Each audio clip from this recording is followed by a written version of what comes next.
쾌태의 말, 요한 볼프강 폰 쾌태. 안녕하세요. 오늘도 JJ 꿈책방을 방문해 주셔서 감사드립니다. 오늘은 파우스트, 젊은 베르테르의 슬픔이라는 작품을 쓴 독일의 대표적인 문학가 요한 볼프강 폰 쾌테에 대해 말씀드리고자 합니다. 여러분, 파우스트라는 작품 읽어보셨나요? 정말 잠이 안 올 때 읽으면 5분 안에 잠이 드는 책입니다. 문장 자체가 우문 형태로 쓴 희극이라 읽기도 힘들고 뜻도 잘 이해가 안 됩니다. 여하튼 여러 번의 도전 끝에 읽어냈고요. 저희 꿈책방에 오셨으니 파우스트의 스토리를 말씀드릴게요. 학자 파우스트는 세상의 모든 지식을 탐구했지만 만족을 얻지 못하고 절망에 빠져 자살을 시도합니다. 그때 악마 메피스토펠레스가 나타나 파우스트에게 쾌락과 지식을 제공하는 대가로 그의 영혼을 요구하는 계약을 제안합니다. 그는 악마의 도움으로 젊음을 되찾고 순수한 소녀 그레트 헨을 유혹하여 그녀를 미움으로 만들어 그녀에게 큰 고통을 안겨줍니다. 그녀는 절망 속에서 아이를 살해하고 이로 인해 체포되어 사형을 선고받습니다. 파우스트는 그녀를 구하기 위해 감옥으로 찾아가지만 그녀는 자신의 죄를 인정하고 신의 자비를 구하며 파우스트의 도움을 거절합니다. 그레트 햄은 회개를 통해 신의 용서를 받고 그녀의 영혼은 구원을 받습니다. 이후 파우스트는 다양한 경험을 하며 삶의 의미를 탐구합니다. 그는 인간의 한계와 욕망을 넘어서려는 끊임없는 노력 끝에 죽음의 순간에 진정한 만족을 느끼게 됩니다. 이러한 노력은 신에 의해 긍정적으로 평가되어 결국 그의 영혼도 구원을 받게 된다는 스토리입니다. 쾌테가 위대한 예술은 고귀한 사유와 종교적 깊이 없이는 존재할 수 없다라고 말한 것처럼 그의 작품에서 종교는 중요한 역할을 합니다. 쾌테는 예수의 인격과 가르침에는 존경을 표했지만 교회의 교리와 조직에는 비판적이었습니다. 그는 인간은 교회를 따르지 않고도 내면적으로 기독교인이 될 수 있다고 믿었습니다. 그는 자유로운 사상으로 다양한 종교와 철학을 탐구하였습니다. 이왕 쾌테에 대해 말한 김에 젊은 베르테르의 슬픔에 대해서도 말씀드릴게요. 베르테르는 일 때문에 시골 마을을 방문하는데 거기서 아름답고 지적인 여성 로테를 만나 사랑에 빠지지만 로테는 이미 알베르토와 약혼한 상황입니다. 로테와 알베르토의 결혼 소식을 들은 베르테르는 좌절한 후 그 도시를 떠났다가 얼마 후 다시 돌아와서 로테를 찾아가 마지막으로 그의 사랑을 고백합니다. 하지만 로테에게 거절당한 베르테르는 알베르토에게 여행 중에 필요하다며 권총을 빌린 후 로테를 처음 만났을 때의 복장 노란 조끼를 입고 로테의 이름을 부르며 삶을 마감합니다. 이 작품 이후 노란 조끼는 젊은이들에게 유행이 됐고 모방 자살이 늘어나면서 문학 작품의 사회적 영향력을 느끼게 해줍니다. 어려서부터 다양한 외국어에 능통하고 다양한 종교와 철학에 개방적이었던 쾌테는 고전 문학의 대가라고 불리웁니다. 그 쾌테의 말들 중 좋은 부분을 찾아 말씀드리겠습니다. 자, 시작할까요? 어리석은 욕망이 있기에 속는다. 정직한 자는 자만에 빠지기 쉽다. 명령할 때에는 자격이 필요하다. 천재에게 고난의 시대는 기회의 또 다른 이름이다. 열심히 살면 건방져 보인다. 기억하는 것이 모두 과거는 아니다. 대중을 사로잡으려면 여성의 마음을 얻어야 한다. 유명해져도 악인은 위인이 될 수 없다. 빚을 지면 그 사람의 하수인으로 전락한다. 아량이 좁은 자에게는 친절을 베풀지 않아야 한다. 나이가 들수록 고생도 는다. 노인의 실수는 어리석음을 나타낼 따름이다. 아침에 생각한 것이 하루를 결정한다. 타인의 불행을 딛고 설수록 불행해진다. 목표에 다가갈수록 고난은 더욱 커진다. 일한다는 것은 타인과 관계를 맺는 일이다. 무엇 때문에 일하는가? 원숭이와 인간의 차이는 단 하나. 인간은 살면서 지루함을 느끼지만 원숭이는 그렇지 않다는 것이다. 인간은 그저 살아있다는 것만으로는 만족할 수 없다. 이 얼마나 사치스러운 생물인가. 장신구는 진짜 자신의 모습을 감출 수는 있어도 자신을 바꿀 수는 없다. 타인의 평가를 은근히 기대하는 것은 스스로를 도구로 취급하는 것이다. 사람은 자신에게 도움이 되는 사람에게만 칭찬을 하기 때문이다. 남자가 훌륭한 신사가 되는 방법은 지극히 간단하다. 그것은 좋은 여자를 만나는 것이다. 남자는 좋은 여자 앞에서는 좋은 남자인 척 행동한다. 명령할 때에는 자격이 필요하다. 타인에게 명령하는 자는 자격이 있어야 한다. 그 자격이란 앞으로 펼쳐질 모습을 예측하는 능력이다. 명령하는 자는 상대에게 당신이 이것을 하면 미래는 이렇게 된다라고 분명히 설명할 수 있어야 한다. 기억하는 것이 모두 과거는 아니다. 불행한 이가 과거를 되돌아볼 때 그는 아름답고 따뜻한 기억을 떠올리기 마련이다. 그러나 그것이 그의 진짜 과거일까? 대중을 사로잡으려면 여성의 마음을 얻어야 한다. 대중이 자신의 의견을 받아주기를 원한다면 먼저 여성의 마음을 사로잡아야 한다.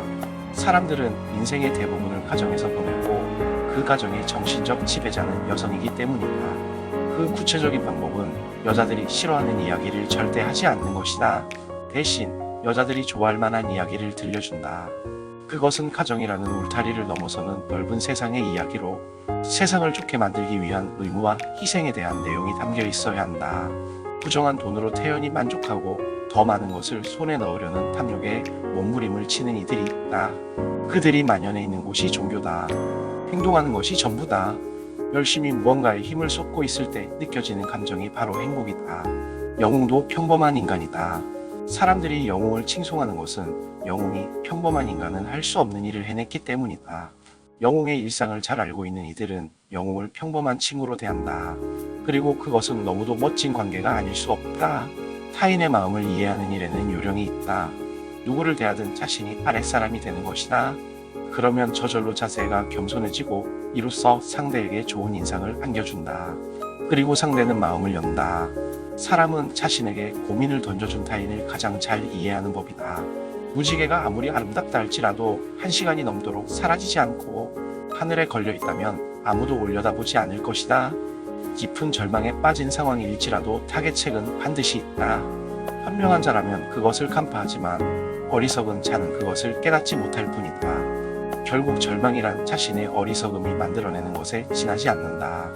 인내를 키우는 3가지 방법. 하나는 원대한 목표를 세우는 것이다. 사람은 본디 성급하기 때문에 어떤 노력가라도 좀처럼 성과가 보이지 않으면 조바심이 나기 마련이다. 또 하나는 등산이다. 이 세상에 존재하는 모든 것은 위에서 아래로 향한다. 등산은 그 절대 법칙에 맞서는 행위로 고통을 수반한다. 그리고 마지막 하나는 까다로운 생선 요리를 먹는 것이다. 깔끔하게 생선 요리를 먹는 것은 꽤 성가신 일이다. 기다림이 허용되지 않는 일. 상대가 먼저 다가올 경우 상대의 실력을 파악하기란 쉽지 않다. 때문에 상대의 실력을 알고자 한다면 내가 먼저 다가가는 수밖에 없다. 여유를 부리며 기다리는 일은 오히려 자신을 뒤처지게 만들 수 있다. 젊은 사람이 저지른 실수는 좋은 경험이 된다. 하지만 노인이 저지르는 실수는 어리석음의 방증일 뿐이다. 아무리 오랫동안 꾸준하게 배운 것이라도 흥미를 잃게 되면 모든 것을 잃는 것이나 다름없다. 흥미, 관심, 호기심, 이와 같은 마음을 잃는다면 인생에는 아무것도 남지 않게 된다. 교육자는 배우려는 이들이 모르는 것만 가르치지 않는다. 이미 알고 있는 것을 다시 가르치기도 한다.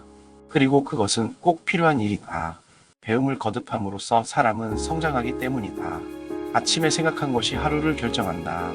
그날 일어날 일을 아침에 온전히 예측하고 의지대로 행동할 수 있다면 그날 하루는 자신의 생각대로 이끌어갈 수 있다. 그리고 그날만큼은 왕이 된 것이나 다름없다. 쉽게 포기하고 좌절하는 이는 쉽사리 왕이 될 수 없다는 사실을 기억해야 한다. 자신이 찾아낸 것 또는 자신이 발굴한 인재는 발견 이후에도 소중히 키워나가야 한다. 성실한 사람이라면 이제 지겹다는 말은 입에 올리지 않는 법이다. 구원받기 전까지 온 힘을 다해 노력한 자, 바로 그 자에게 신은 구원의 손길을 내민다.